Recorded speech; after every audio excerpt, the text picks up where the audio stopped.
to Julie, I just kept my head in the race and knew it would come down to the last 2 laps or so. So when Julia broke away, I just threw everything into staying close to her, and I tried to use my kick, which is kind of usually my strong point, and I tied up a little bit at the end, but I was just glad to make the team. So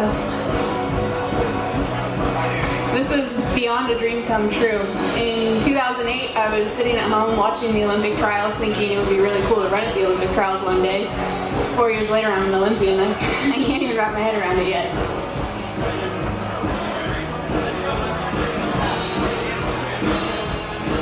thanks. All right, we'll open it up for questions.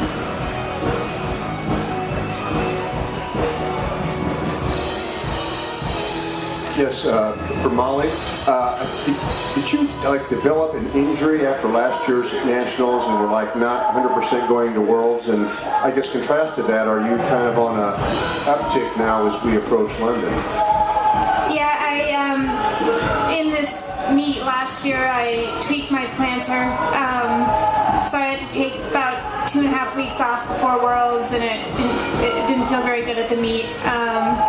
But in the fall, I took a little bit of downtime and got rid of it, but I only have just sorted out the cause of it about 2 months ago, so it didn't bother me all year, but it was kind of threatening to come back, so I didn't have to take any time off since the fall, and I was able to just train up until now, so I think I'm getting back into it. This question is for Molly and for Julie. When Julia opened up that gap, it wasn't an immediate response, you let her go a little bit. What indication did you feel that she was going to be coming back to you both as she did? I wasn't sure if she would come back. I knew it would be a fast last mile. So whoever broke away, I planned to try and go with them and kind of reel them in. But I didn't want to do. It was a little windy out, and you always want to spend your energy wisely. So if it was a drastic move, I didn't want to go as sharp as she went. But I wanted to slowly kind of go with whoever went. Yeah, I think that was kind of a scary moment, but honestly, I was looking at Molly a little bit like, should we go? What should we do? But I think that Julia made that move and then kept that same distance from us, so it felt much more attainable within 200 meters of her making that move. I realized she wasn't going to open up a large gap like we were going to come after her. So fortunately, in the last lap or so is when we started to kind of realize that she was coming back, and that's when I think that gives you a little extra oomph right at the end. So we were like, all right, let's go. Question for Kim. Take us through that last 10 meters or even last 100 meters. I mean, I guess you passed 2 people. At the line, 2-part question. At the line, did you know that you got her? And secondly, did you know you also had the A standard?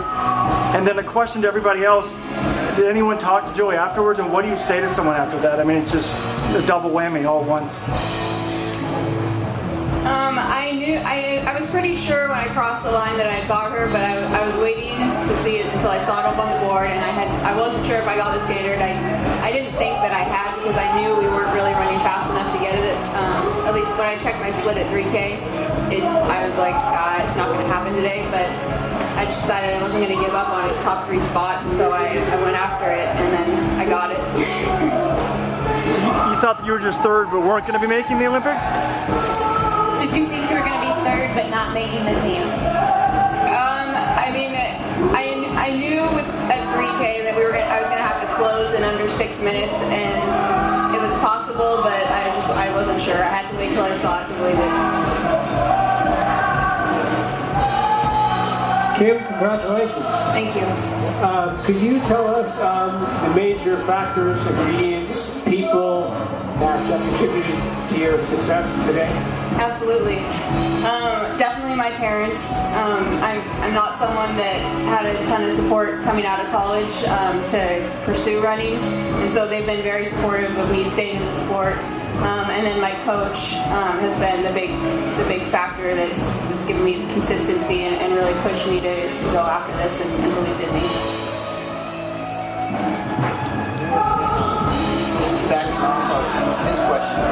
to that last lap, were you aware at all that you had 65 seconds to an A standard, or were you just thinking about place at that point?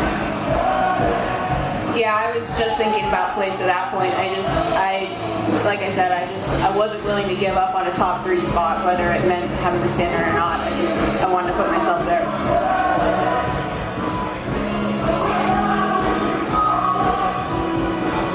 Hey Julie, great job. I know this is a thrilling thing for you, of course, your family, but what does this mean for Coach Gags and his group? Coach Gagliano is my coach, and I just feel so awesome. It feels so awesome to do this for him too. Coach Gags has been in the sport for 50-something years now, and I don't think he's ever had a 5,000 meter female runner. And I think being that he left Oregon and moved back home and started the program there, the New Jersey New York Track Club, and having kind of put together the team that we have and the group of individuals that we have and the amount of sacrifice that he and his wife have made for us, I couldn't give him anything more than this. And I feel awesome about that. And getting a hug from him and Tommy Nahili was like the greatest thing in the entire world after the race. So Gags the man. I'm pretty happy to be with him. This is for Molly. You had indicated earlier in the week that you had some tweaks with your plantar fasciitis, giving you a little bit of a problem again. Given what happened last year, are you going to do anything different between now and the time you get to London? It's not bothered me. I haven't missed training because of it. I just had to kind of alter some stuff with my shoes, and I'm just trying to be proactive and keep it at bay. But I won't need to take any time off or anything. Julie, you left the sport for a while and came back, and obviously like the idea of becoming an Olympian, that's been a driving factor. Did you ever think you were going to win outright, win the trials? Yeah, I took some time off after college. I was a Division I coach for a few years before coming back to the sport. And, in 2008, it was my goal just to get here. And then once I got here, it was my goal to make the final. And I did both those things and surprised myself. And I was being coached by Matt Centrowitz then. And we thought, if I had put a year and a half into it then, and what could I do with 4 years? So the dream was always to make the team, but there's so many ups and downs that happen over those 4 years. That's the stuff that people don't see. And so to be able to kind of put it all together, which I think is a pretty magical thing to be able to do, is to get to this starting line healthy and have had a string of really good training. Once those things kind of start coming together, it's almost like the stars start to align and you can feel it and you know it.